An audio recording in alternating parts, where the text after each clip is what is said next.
ማንነቱ እንዳይጠቀስ የጠየቀን አዲስ አበባ ውስጥ የሚኖር አንድ ኤርትራዊ ስደተኛ ከ3 ቀናት በፊት ከአዲስ አበባ ተይዘው በግዳጅ ወደ ኤርትራ እንዲመለሱ ከተደረጉት ውስጥ ታናሽ ወንድሙ እንደሚገኝ ገልጿል። ወንድሙን ከነበረበት እስር ቤት እንደወሰዱትም ይናገራል። ሕጋዊ የመንቀሳቀሻ ወረቀት የላችሁም ብለው ነው ይዘው ያሰሯቸው።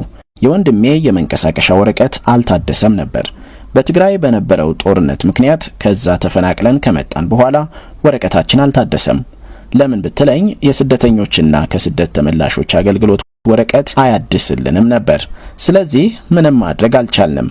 በዚህ ምክንያት ተይዞ ለ1 ወር ከ2 ሳምንት ያህል ታስሮ ቆይቷል። በዚህ መልኩ ከ2 ወራት በላይ ታስረው የቆዩ ሌሎች ስደተኞችም እንደነበሩ ለቪኦኤ የተናገረው አስተያየት ሰጭ የእስር ቤቱ ኃላፊዎች ከላይ በመጣ ትዕዛዝ ነው የታሰሩት ይሏቸው እንደነበረ ጠቁሞ ይፈታልኝ ብለህ ማመልከቻ አስገባ ብለውኝ ማመልከቻ ካስገባው በኋላ ባለፈው ሐሙስ ውሳኔ ይሰጣል ብለውኝ ነበር። በዛው ቀን ግን ወደ ኤርትራ እንደወሰዷቸው ወንድሜ ደውሎ ነገረኝ ብለዋል።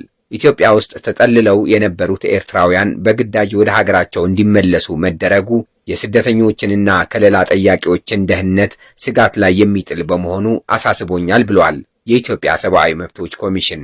የተቋሙ ምክትል ዋና ኮሚሽነር ራኬብ መሰለ ለአሜሪካ ድምፅ ማብራሪያ ሰጥቷል። ከቅርብ ጊዜ ወዲህ በተለይ የኤርትራ ለስደተኞችና ጥገኝነት ጠያቂዎች በተለይ አዲስ አበባ ከተማ ላይ በርካታ ክፍለ ከተሞች ላይ ወረቀት የሌላቸው ሰዎች ወይም ደግሞ ከካምፕ እንዲወጡ ፍቃድ የሌላቸው ሰዎች ከተማ ላይ ተገኝተዋል በሚል ሲያዙ ቆይተው ነበር። አሁን መጨረሻ ላይ ደግሞ የተወሰኑት ወደ ኤርትራ ተመልሰዋል። ነገር ግን ትንሽ ክፍተት ያየ ነው። እኛም የስደተኛ መታወቂያ እድሳትና ጥገኝነት ጠያቂዎች ምዝገባ ለ2 ዓመታት በአግባቡ አልተሰራም። 2 ዓመት ረዥም ጊዜ ስለሆነ ይህን በተለየ ሁኔታ መስራት የሚቻልበትን አሰራር እንዳያስ ምክር ስንሰጥ ቆይተናል። ግን አሁንም ቢሆን በተለይ ደግሞ አሰራሩ ራሱ ለ2 ዓመት በአግባቡ ሲሰራ ስላልነበረ ክፍተት ሊኖረው ስለሚችል ይህንን ትኩረት ሰጥተው እንዲመለከቱትና ስደተኞችና ጥገኝነት ጠያቂዎች አላግባብ እንግልት ውስጥ እንዳይገቡ ወይም ደግሞ ሊመለሱ የሚችሉበት ሁኔታ እንዳይፈጠር ክፍተቱን በትክክሉ እንዲመለከቱት ነው ስቴትመንቱን ያወጣ ነው።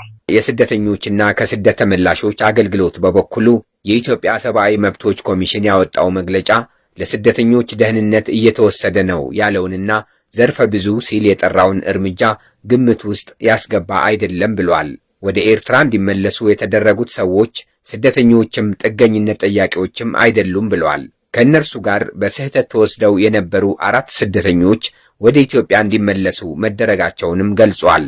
የሰብአዊ መብቶች ኮሚሽን ምክትል ዋና ኮሚሽነር ራኬብ መሰለ ግን ሰዎቹ ስደተኛም ሆነ ከለላ ጠያቂዎች ባይሆኑም እንኳ በዚህ መንገድ እንዲወጡ መደረግ አልነበረባቸውም ባይ ናቸው። አራሬስ የሚባለው የመንግስት ተቋም እነዚህ ስደተኞች አይደሉም ወይም ጥገኝነት ጠያቂዎች ሳይሆኑ ከህግ ውጪ አገር ውስጥ የገቡ ናቸው ነው የሚል መልስ ሊሰጠን። በህገ ወጥ መንገድ አገር ውስጥ ገብተዋልም ከተባሉ ፍርድ ቤት ቀርበው በህግ አግባብ በህገ ወጥ መንገድ ነው የገቡት ከተባለ በዛ አግባብ መሰራት ነው የወርበት ነው የኛ አቋም። የኢትዮጵያ ሰብአዊ መብቶች ኮሚሽን ሁኔታውን ወደፊትም በቅርበት እንደሚከታተለው ገልጿል።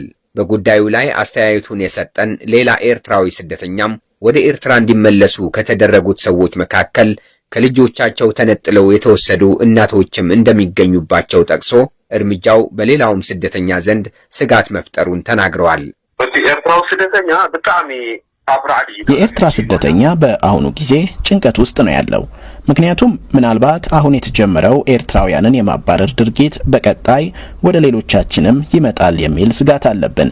መንግስት ኤርትራውያንን ከአዲስ አበባ የማባረሩን ድርጊት ሊቀጥልበት ይችላል የሚል ፍርሃት ይዞናል። አሁን ለተባረሩት ሰዎች ምክንያቱ ምን እንደሆነ ግልጽ አለመሆኑ ደግሞ ስጋታችንን ጨምሮታል። የኢትዮጵያ ሰብአዊ መብቶች ኮሚሽን ከዚህ ቀደም አውጥቶት በነበረ መግለጫ አዲስ አበባ ውስጥ የሚገኙ ኤርትራውያን ስደተኞችና ከለላ ጠያቂዎች ማስረጃ ሰነድ የላችሁም በሚል ምክንያት እየታሰሩ መሆናቸውን አመልክቶ በተለያዩ ክፍለ ከተሞች ለእስር የተዳረጉ በመቶዎች የሚቆጠሩ ስደተኞችና ጥገኝነት ጠያቂዎች እንዳሉ ገልጾ ነበር። በስደተኞቹና ከለላ ጠያቂዎቹ ላይ የሚካሄደው የዘፈቀደ እስራትም ሊቆም እንደሚገባ ኮሚሽኑ አሳስቦ ለ2 ዓመታት ተቋርጦ የቆየው የስደተኞችና ከለላ ጠያቂዎች ምዝገባ በአፋጣኝ እንዲጀመር ጥሪ